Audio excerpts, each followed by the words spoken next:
जोड़िए अपनी दुकान को mygarhwa.com से और बढ़ाइए अपना बिजनेस। दुकान जोड़ने के लिए हमें व्हाट्सएप करें। हमारा व्हाट्सएप नंबर है 9525338184। रोक के बाद भी प्रखंड क्षेत्र में बालू का अवैध ढुलाई रुकने का नाम नहीं ले रहा है।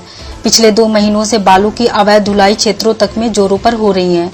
ट्रैक्टर मालिकों के द्वारा इन दिनों दिन के बजाय रात में भी बालू की ढुलाई की जा रही है। उस दौरान उक्त लोगों के द्वारा कम से कम 50 से भी ज्यादा प्रत्येक दिन उक्त नदी से बालू का उत्खनन किया जा रहा है।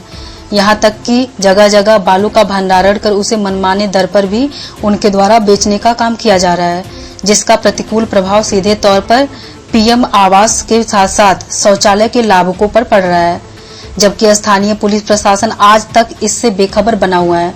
बताते चले कि उस और ट्रैक्टर मालिकों की सक्रियता इतनी बढ़ गई है कि डंडई स्थित यूरिया नदी में भी बालू समाप्त हो जाने पर अब उनके द्वारा दनारों में भी हाथ लगा दिया गया है। उक्त नदी से भी तकरीबन 40 से 50 प्रत्येक दिन बालू का उत्खनन हो रहा है, जिससे नदी का अस्तित्व अब धीरे धीरे मिटने के कगार पर होने लगा है।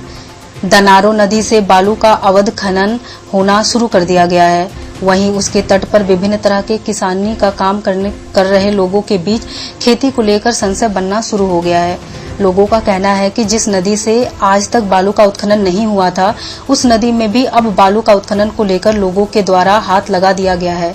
साथ ही ग्रामीणों ने बताया कि एक तो नदी का बाढ़ से हम सभी का खेत हर साल कुछ न कुछ उसमें समाते जा रहा है, लेकिन अब बालू का उत्खनन होने से नदी का आकार और बढ़ता जाएगा, जिस कारण एक दिन हम सभी को नदी के किनारे के सभी भूमि से हाथ धोना पड़ जाएगा, जिसका असर हम लोगों के बाल बच्चों पर स्वाभाविक तौर पर पड़ेगा।